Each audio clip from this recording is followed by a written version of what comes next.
Hola mis queridos amigos y hermanos, les quiero desear al comenzar este sermón un sábado lleno de las bendiciones del Señor. Esta mañana vamos a estudiar un tema muy importante, tiene que ver con el reavivamiento y la reforma en la vida individual y también en el ámbito eclesiástico. Pero antes de comenzar, queremos pedir que Dios bendiga nuestro estudio, que abra nuestros corazones para que estemos dispuestos a recibir el mensaje y que el Espíritu Santo cambie nuestra conducta con su poder. Oremos. Padre Celestial, venimos a ti con gratitud en nuestro corazón por el privilegio de disfrutar de este glorioso sábado de reposo de nuestros trajines diarios. Pedimos al estudiar tu palabra hoy que tu Santo Espíritu se manifieste a través de ella, que pueda transformar nuestras vidas para que podamos ser más como Jesús. Te lo pedimos en su precioso nombre. Amén. Al comenzar nuestro estudio de hoy, quiero recomendarles que lean un capítulo en el conflicto de los siglos. Es el capítulo número 28.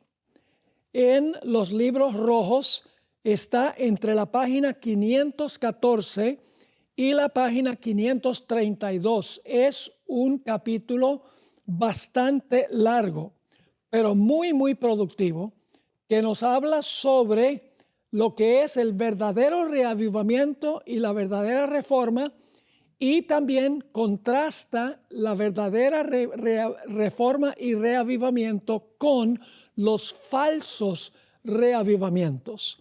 Así que les recomiendo que lean ese capítulo tan importante del conflicto de los siglos, capítulo 28. Quiero comenzar nuestro estudio con una cita del libro Servicio Cristiano, página 53. Es una cita corta pero muy poderosa. Dice así: un reavivamiento de la verdadera piedad entre nosotros es la mayor y más urgente de todas nuestras necesidades. El buscar esto debe ser nuestra primera obra. ¿Qué cita tan poderosa? Fue escrita hace unos 135, 140 años aproximadamente. Ahora, si se necesitaba en esa época, imagínese cuánto se necesita en la iglesia hoy y en nuestra vida individual. Nuevamente leo: un reavivamiento de la verdadera piedad entre nosotros es la mayor y más urgente de todas nuestras necesidades. El buscar esto debe ser nuestra primera obra, es decir, es lo más importante. Claro, la pregunta surge: ¿qué es reavivamiento y qué es reforma? Necesitamos una definición de lo que significan estas palabras. Así que ahora voy a leer una cita también del libro Servicio Cristiano, páginas 53 y 54, a donde la sierva del Señor define lo que es reavivamiento y reforma. La cita reza de la siguiente manera: tiene que realizarse un reavivamiento y una reforma bajo la administración del Espíritu Santo. Fíjese, dice, tiene, obligatorio. Tiene que realizarse un reavivamiento y una reforma bajo la administración del Espíritu Santo. Sigue la cita. Reavivamiento y reforma son dos cosas diferentes. Ahora, están relacionadas, no se pueden separar, pero sí se pueden distinguir. Así que sigue: reavivamiento y reforma son dos cosas diferentes. El reavivamiento significa una renovación de la vida espiritual, una vivificación de los poderes de la mente y del corazón, una resurrección de la muerte espiritual. Noten que la hermana White subraya el mismo punto en tres diferentes formas. Nuevamente, dice que el reavivamiento significa una renovación de la vida espiritual, ese es el primer punto. Luego, una vivificación de los poderes de la mente y del corazón. Y luego repite por tercera vez el mismo pensamiento en diferentes palabras, una resurrección de la muerte espiritual. Ahora, ella va a definir entonces lo que es reforma. La reforma significa una reorganización, un cambio en las ideas y teorías. Paremos un momento allí. Las ideas y las teorías están en nuestra mente. Tiene que ver con nuestro pensar. Es decir, necesitamos una reforma en nuestro pensar. Así que dice, la reforma significa una reorganización, un cambio en las ideas y teorías, pero no es suficiente un cambio mental, porque sigue diciendo, en los hábitos y prácticas. Eso tiene que ver con nuestro modo de actuar, con nuestra conducta. Es decir, según la definición que da la sierva del Señor, la reforma es un cambio de nuestra forma de pensar y de nuestra forma de actuar en nuestra conducta. Y luego Elena White conecta la idea de reforma y reavivamiento al terminar esta cita. La reforma no producirá los buenos frutos de la justicia, al menos que esté vinculada con el reavivamiento del Espíritu. Es decir, reforma no producirá los frutos de la justicia, al menos que esté vinculada con el reavivamiento del Espíritu. El reavivamiento y la reforma han de realizar su obra señalada y al hacer esta obra ambas deben combinarse. Ahora, reavivamiento sin reforma no es un verdadero arrepentimiento ni reavivamiento. Reforma sin reavivamiento no es una verdadera reforma.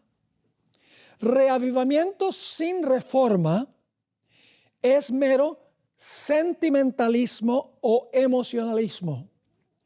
Y reforma sin reavivamiento es legalismo o fanatismo.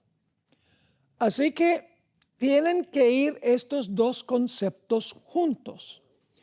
Reavivamiento, el verdadero reavivamiento nos llevará a una reforma en nuestra vida. El cambio en pensar por el Espíritu Santo nos lleva a un cambio en nuestras acciones. Ahora, una vez yo estaba en Nashville, Tennessee, en invierno. Estaba nevando terriblemente. Prácticamente hubo que cerrar la iglesia. Y a medida que íbamos andando a la iglesia con mi amigo Carlos Pinto, yo me puse a pensar, menos mal que el pastor está andando despacio, porque la carretera estaba supremamente resbalosa, era como manejar en jabón. Y luego me puse a pensar del reavivamiento y de la reforma, usando una ilustración. Si usted estuviera manejando por una carretera llena de hielo, llena de nieve, que es una carretera donde cualquier falso movimiento del timón lleva a patinar el carro y a caerse en una zanja, ¿en cuál zanja preferiría caer? ¿En la zanja derecha o en la zanja izquierda? Posiblemente ustedes estén sonriendo ahora, diciendo, no importa a cuál zanja se deslice el carro, porque si va a la zanja derecha o a la zanja izquierda, igual van a tener que contratar una grúa para poder sacar el carro. Me puse a pensar de esta ilustración cuando se habla de reavivamiento y reforma. Hay dos extremos que son peligrosísimos. Un extremo es reavivamiento sin reforma y el otro extremo es reforma sin reavivamiento. En realidad, la zanja número 1 es legalismo. Es la idea de que nosotros podemos producir obras que nos garantizan la salvación, pero son obras artificiales, porque no vienen de un corazón reavivado, sino por nuestro propio esfuerzo para ganar la salvación. La Biblia nos da varias ilustraciones de lo que significa una supuesta reforma en la vida sin el reavivamiento que lleva a la reforma. Es decir, un cambio de conducta aparente, pero que no es producido por un corazón convertido, por un corazón reavivado. Tenemos, por ejemplo, el caso del fariseo y el publicano, que fueron al templo a orar. Dicho sea de paso, el Señor Jesucristo tuvo que luchar especialmente contra esta zanja, contra el legalismo. Constantemente estaba dando parábolas y enseñanzas, hablando en cuanto a los peligros mortales del legalismo. La idea de que podemos reformar nuestra vida, podemos obedecer a Dios por nuestros propios esfuerzos para ganar méritos para salvarnos. El fariseo y el publicano, ustedes conocen la historia. Ambos fueron al templo a orar. El fariseo, de pie, miraba a sí mismo y decía, Señor, gracias te doy que no soy como los demás hombres. Ayuno, diezmo, posiblemente podría haber dicho guardo el sábado, y en realidad no soy como este miserable publicano que está aquí, que es un gravísimo pecador. Ahora, el legalista es un personaje que no solamente se siente autosuficiente, sino que siempre compara su santidad con otras personas. Es decir, siempre tiene que verse más santo que los demás. Ese era el problema de los judíos de la época de Cristo Jesús. Legalismo, la idea de que uno puede salvarse por sus propios esfuerzos, por sus propias obras, y que Dios tiene que aceptar mi conducta como mérito. ¿Qué hacía el publicano en esta historia? Dice que ni siquiera se atrevía a mirar al cielo. Se golpeaba el pecho y decía, sé propicio a mí, que soy pecador. Lo interesante es que la única vez que la palabra justificado aparece en los labios de Jesús es en la parábola del fariseo y el publicano. Jesús dijo que el publicano se fue a su casa justificado. Ahora, el fariseo también estaba justificado en su propia opinión. Estaba pensando que estaba justificado por sus propias obras. Pero el publicano veía su necesidad y experimentó un reavivamiento que indudablemente llevó a una reforma de su vida, porque siendo publicano, indudablemente extorsionaba a la gente, cobraba más de la cuenta, era deshonesto en su proceder.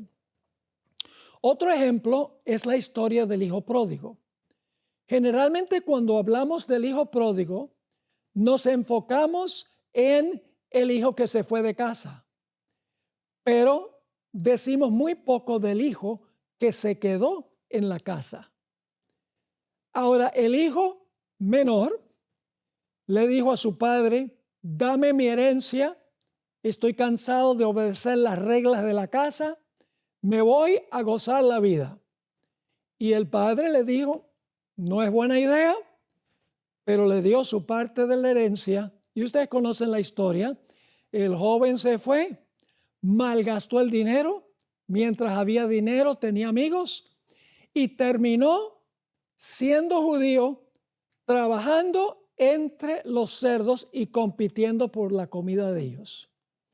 Cuando llegó al abismo, este joven empezó a pensar en su padre y en la casa. Y dijo: oh, cuando yo estaba en la casa, mi padre me trataba tan bien, tenía suficiente para comer, tenía buena ropa para vestir, y ahora mire la condición en la cual estoy. Dice: voy a regresar a casa. Y preparó un discurso. Le diré a mi padre: he pecado contra el cielo y contra ti, y no soy digno de ser llamado tu hijo.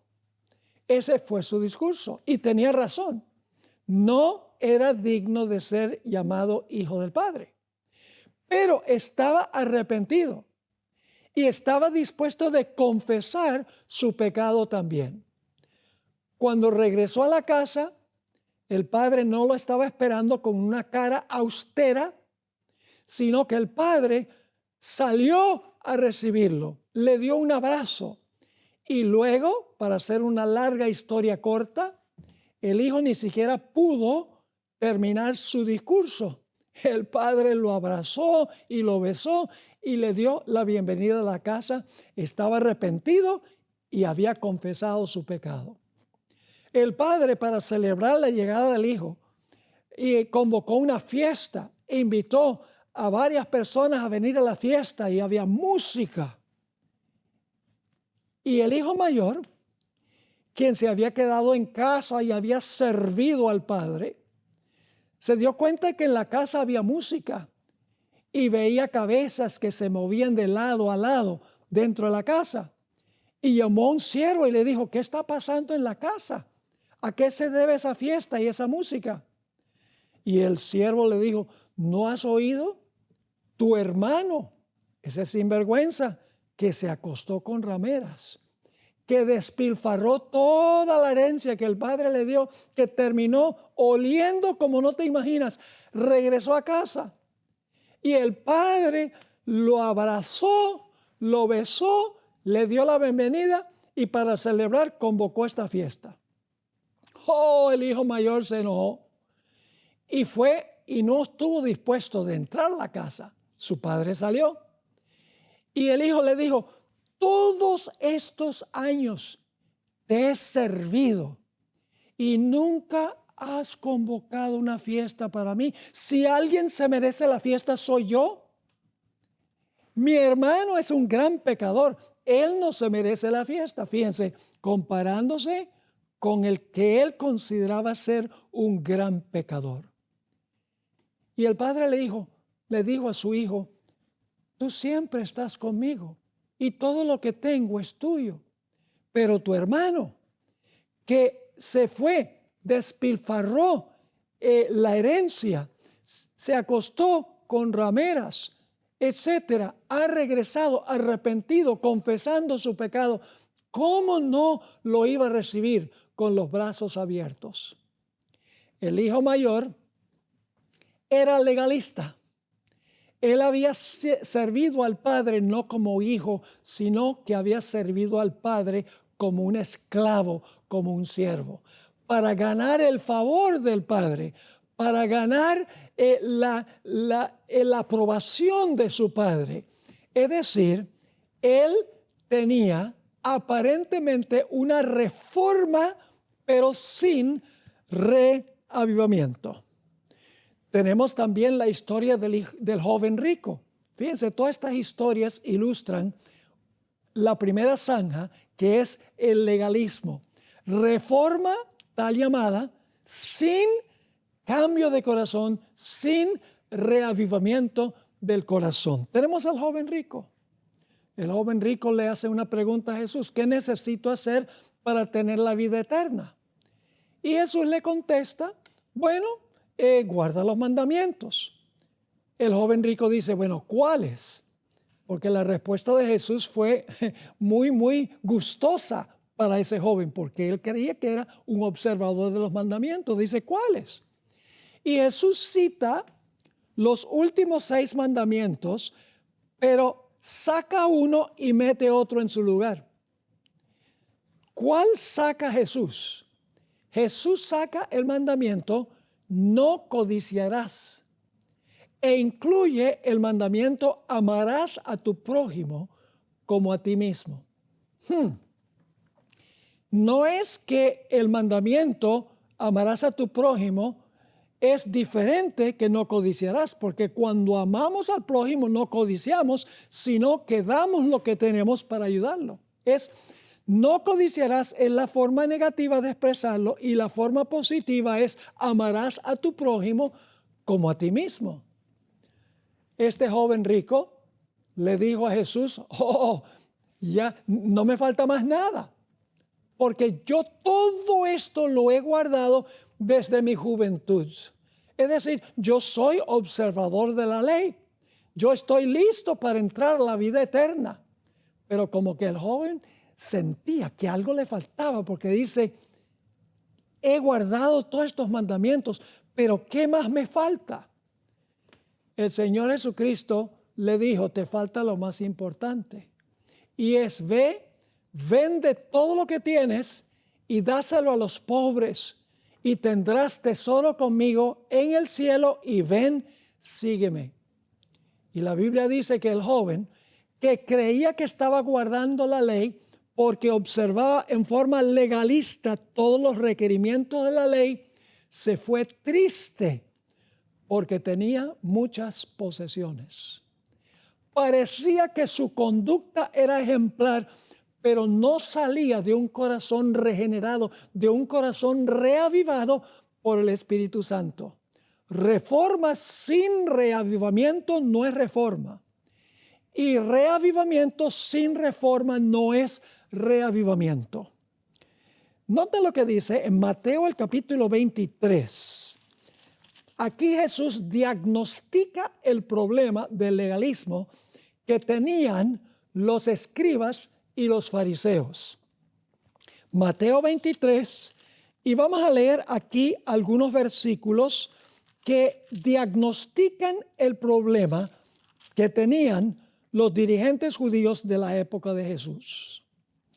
Vamos a empezar nuestra lectura en Mateo 23 y el versículo 23.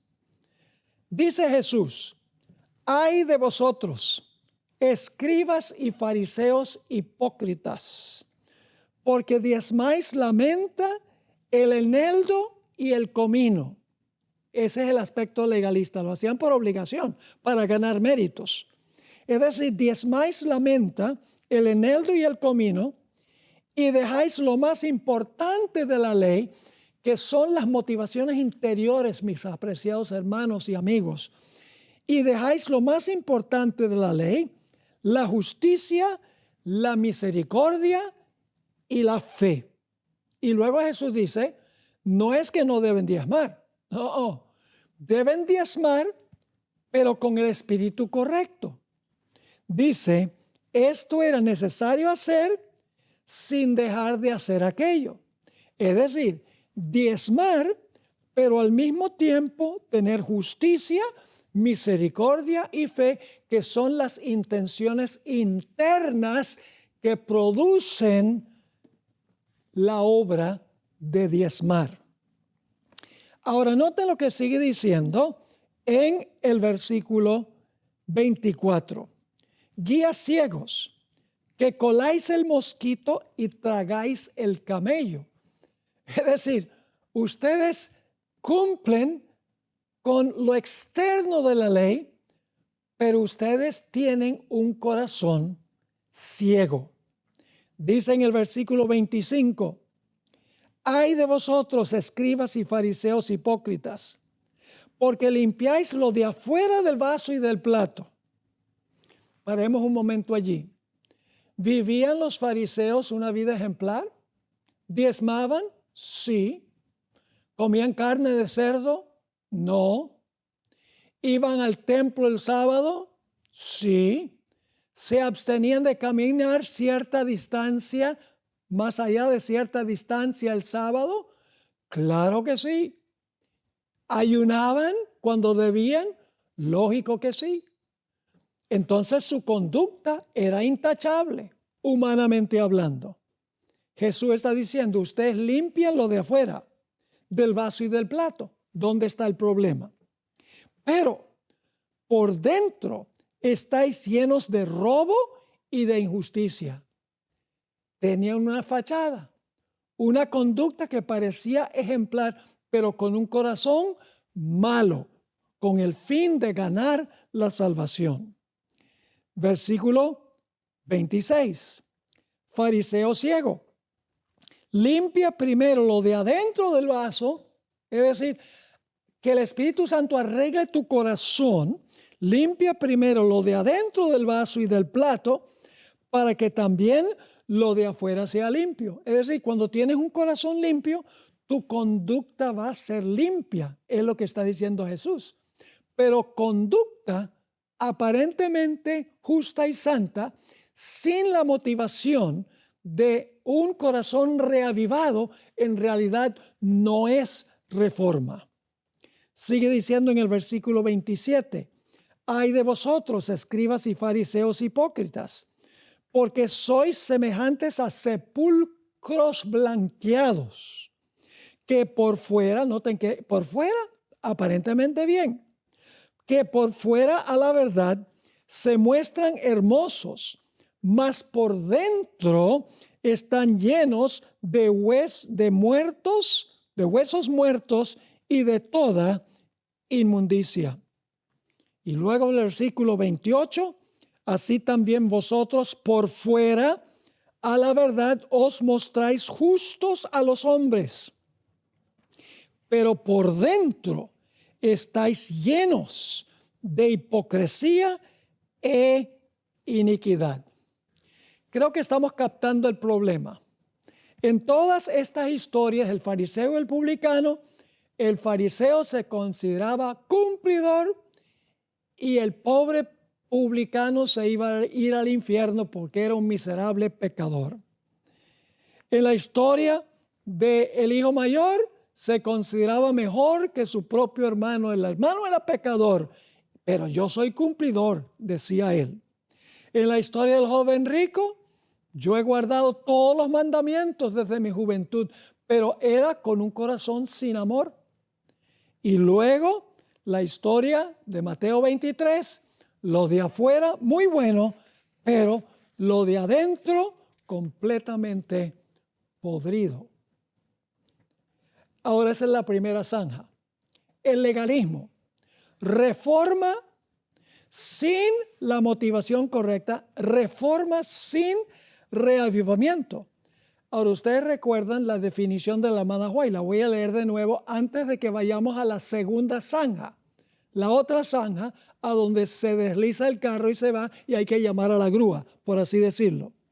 ¿Recuerdan lo que dijo la hermana White? Habló primero del reavivamiento. Dice, el reavivamiento significa una renovación de la vida espiritual, una vivificación de los poderes de la mente y del corazón, una resurrección de la muerte espiritual. Es decir, es algo que sucede por dentro. es un cambio del corazón por el poder del Espíritu Santo que causa obras motivadas correctamente. Ahora, fíjense lo que dijo de la reforma.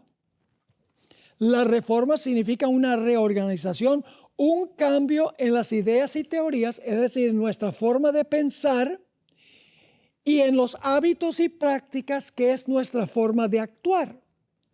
Luego dice claramente, la reforma no producirá los buenos frutos de la justicia, al menos que esté vinculada con el reavivamiento del Espíritu.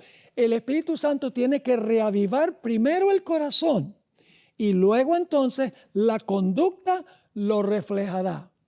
Déjenme darles una ilustración antes de ir a nuestra segunda zanja. Quiero que se imaginen que ustedes tienen en el patio un árbol de aguacate.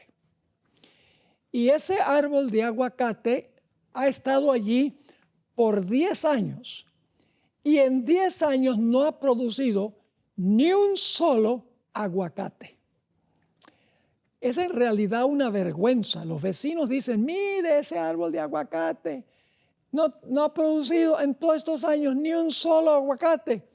Y el pobre dueño está diciendo, es una vergüenza ese árbol, porque tiene hojas, es muy hermoso, y sin embargo no ha producido ni un solo aguacate. Así que el dueño de la casa dice, yo sé lo que voy a hacer. Voy a ir al almacén y voy a comprar 200 aguacates. Y en la noche, cuando nadie está viendo, yo voy a colgar esos aguacates por hilos en el árbol. Así que toda la noche está poniéndole hilos a los aguacates, colgándolos en el árbol. Y cuando amanece por la mañana, los vecinos se levantan y miran al patio del vecino y dicen, ¡milagro! El árbol de aguacate de la noche a la mañana produjo aguacates. Yo pregunto, ¿esos aguacates son el fruto natural del árbol? No. Son frutos colgados al árbol. De la misma manera, muchas personas cuelgan obras, cuelgan frutos artificiales que no vienen de la naturaleza del árbol, sino que son artificialmente puestos sobre el árbol, por así decirlo. Ahora hablemos de la segunda zanja. La segunda zanja es la idea de que podemos tener reavivamiento sin reforma, sin un cambio en la vida. Eso es no legalismo, sino libertinaje. Vamos a notar algunos versículos de la Biblia que describen a las personas que creen que cuando tienen reavivamiento, la vida en realidad no interesa, no importa.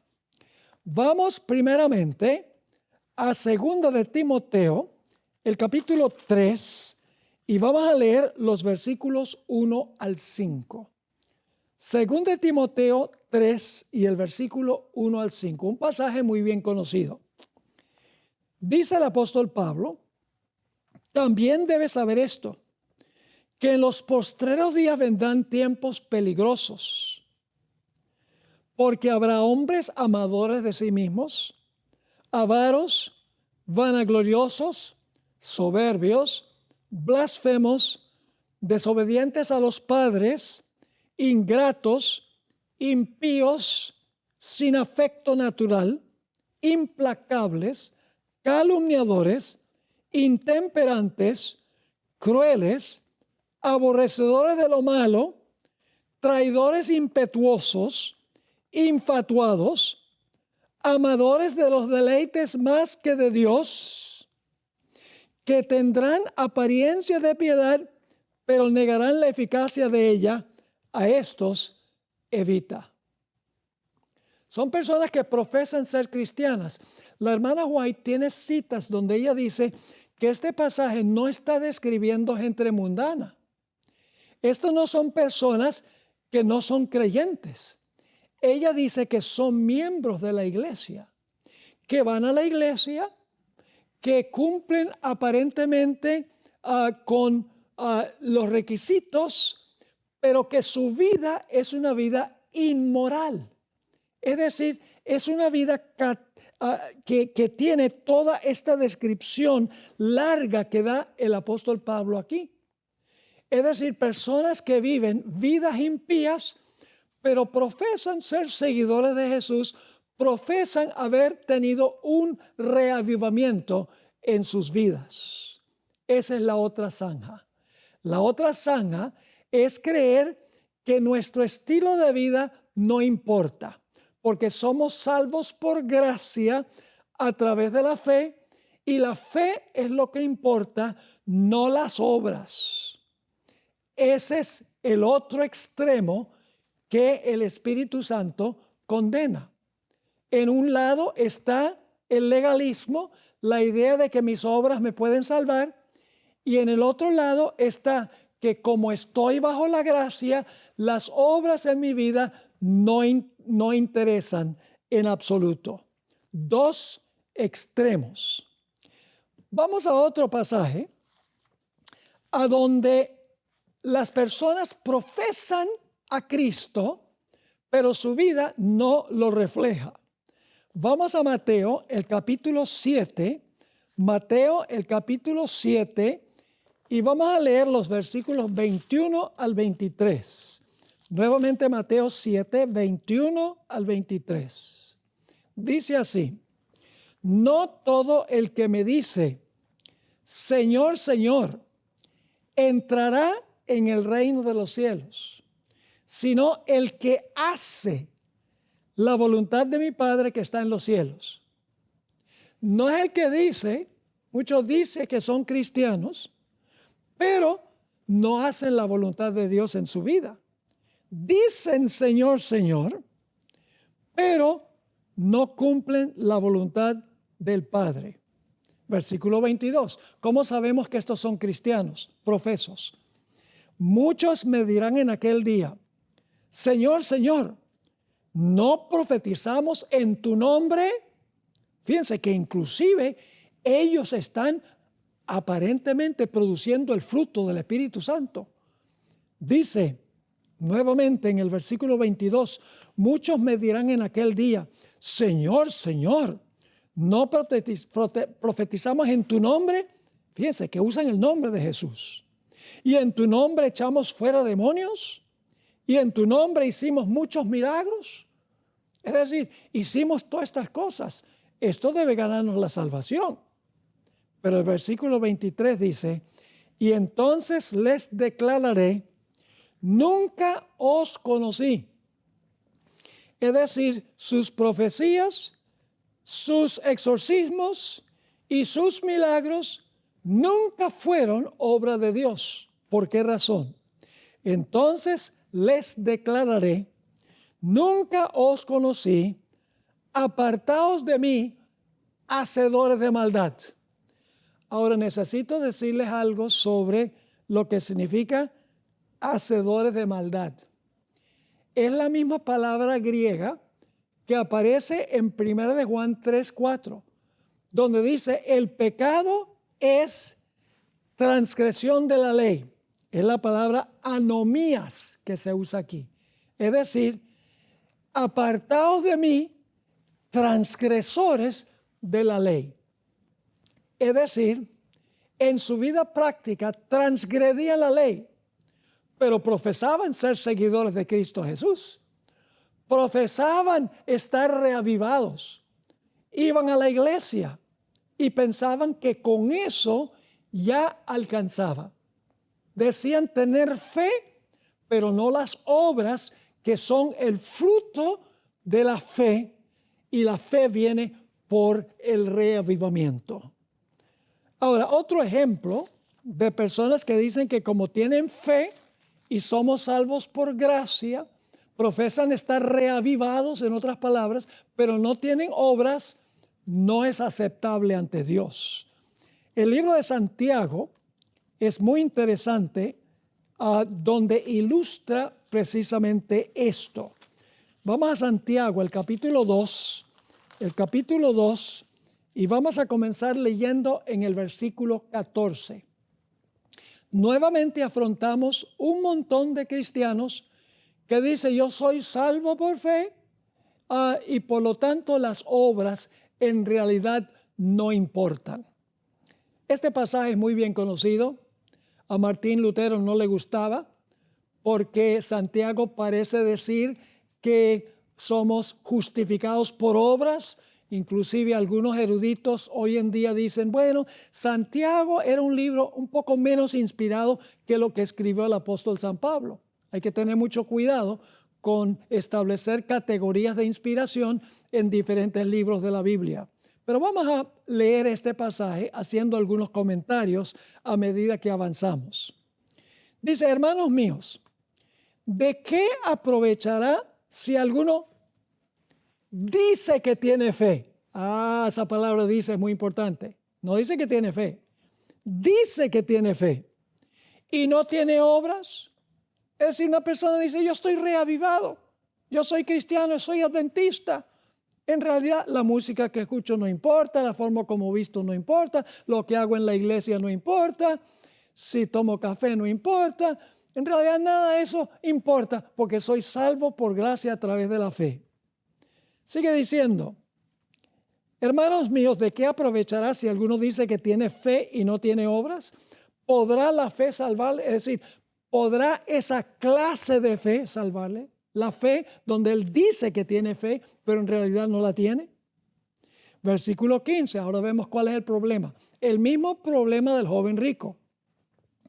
Dice, y si un hermano o una hermana están desnudos y tienen necesidad del mantenimiento de cada día, y alguno de vosotros les dice, id en paz, calentaos y saciaos, pero no les dais las cosas que son necesarias para el cuerpo, ¿de qué aprovecha?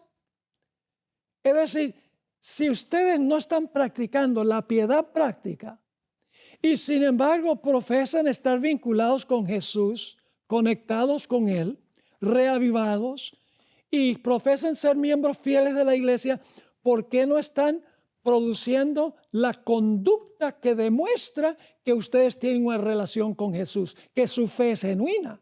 Porque la fe genuina se muestra por obras. Note lo que sigue diciendo en el versículo 17. Así también la fe, si no tiene obras, es muerta en sí misma.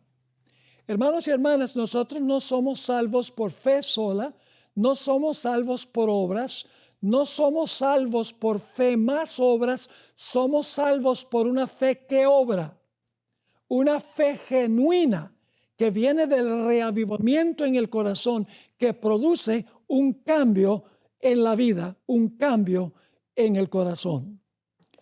Así dice, así también la fe, si no tiene obras, es muerta en sí misma. Es decir, sola la fe es muerta si no produce obras que vienen de un corazón reavivado.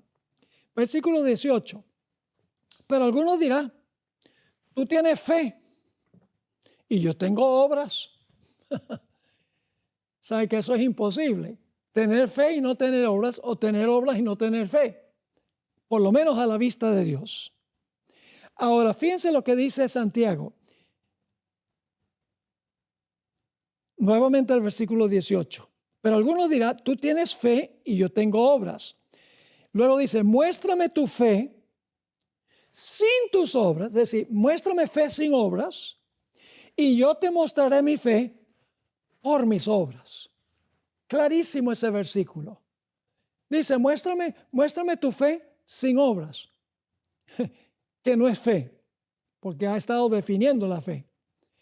Y dice, yo voy a mostrarte mi fe por las obras que produce mi fe. Luego dice en el versículo 19, ¿tú crees que Dios es uno? Bien haces. También los demonios creen y tiemblan. Es decir, una fe intelectual, una fe con la idea de que, bueno, yo creo en el Señor Jesucristo, por eso no importa lo que yo hago. La Biblia no enseña tal idea. Dice Santiago, también los demonios creen y tiemblan. Los demonios también tienen una fe intelectual. sin obras. Sus obras son malas, obviamente. Versículo 20. Mas ¿quieres saber, hombre vano, que la fe sin obras es muerta? Vuelve a repetir otra vez la idea. La fe sin obras es muerta porque no es fe. Una fe sola no puede salvar, en otras palabras. 21. Ahora va a dar un ejemplo. ¿No fue justificado por las obras Abraham nuestro padre cuando ofreció a su hijo Isaac sobre el altar? Eso parece ser una contradicción a lo que dice el apóstol Pablo. Porque el apóstol Pablo dice, somos salvos por fe, justificados por fe, sin las obras de la ley. Y ahora Santiago dice que Abraham fue justificado por obras o por obras. ¿Cómo entendemos eso? Bueno, en realidad Pablo está peleando contra un enemigo de la verdadera fe y Santiago está peleando por el otro lado. Me explico. El apóstol Pablo está tratando con personas que son legalistas. Él dice, ustedes por sus obras no se pueden salvar. Mientras que Santiago está hablando de personas que están en la otra zanja. Y esa zanja dice, yo tengo fe y por lo tanto mis obras no importan. Es decir, están peleando contra dos diferentes enemigos de la justificación por la fe. Por un lado, Pablo está luchando contra los legalistas que dicen, soy salvo por obras, mientras que Santiago está luchando contra aquellos que dicen que como soy salvo por gracia a través de la fe, en realidad no importa si produzco buenas obras o no. Es decir, la salvación es equilibrada. La salvación es por fe, una fe que obra. Así dice, no fue por las obras Abraham nuestro padre justificado cuando ofreció a su hijo Isaac sobre el altar. Versículo 22. ¿No ves que la fe actuó juntamente con sus obras? Es decir, fe con obras, y que la fe se perfeccionó por las obras, es decir, la fe se completó por las obras. Una fe incompleta no te va a salvar. Es una imposibilidad. Y dice, y se cumplió la escritura, versículo 23, que dice, Abraham creyó a Dios y le fue contado por justicia y fue llamado amigo de Dios. Yo pregunto, ¿tuvo Abraham una fe que obraba? Está hablando de cuando llevó a su hijo para sacrificarlo. ¿Creen ustedes que Abraham tenía fe? Claro que tenía fe. ¿Cómo se demostró su fe? Por el hecho de que él estuvo dispuesto de obedecer lo que Dios dijo. Sus obras mostraron que tenía fe. Porque llevó a su hijo al monte Moria y estuvo dispuesto de sacrificarlo por ser obediente a Dios. Es decir, Abraham fue justificado por una fe que obra, no una fe hueca, no una fe vacía. Sigue diciendo en el versículo 24, vosotros veis pues que el hombre es justificado por las obras y no solamente por la fe. Es decir, él no está diciendo que una persona puede ser justificada por puras obras. Él está diciendo que el hombre es justificado por una fe genuina que produce obras. Un corazón reavivado produce una reforma en la vida.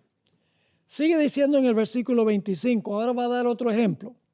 Asimismo, también Rahab la ramera no fue justificada por obras cuando recibió a los mensajeros y los envió por otro camino. Escuchen bien, ella estaba arriesgando su vida al esconder a los espías.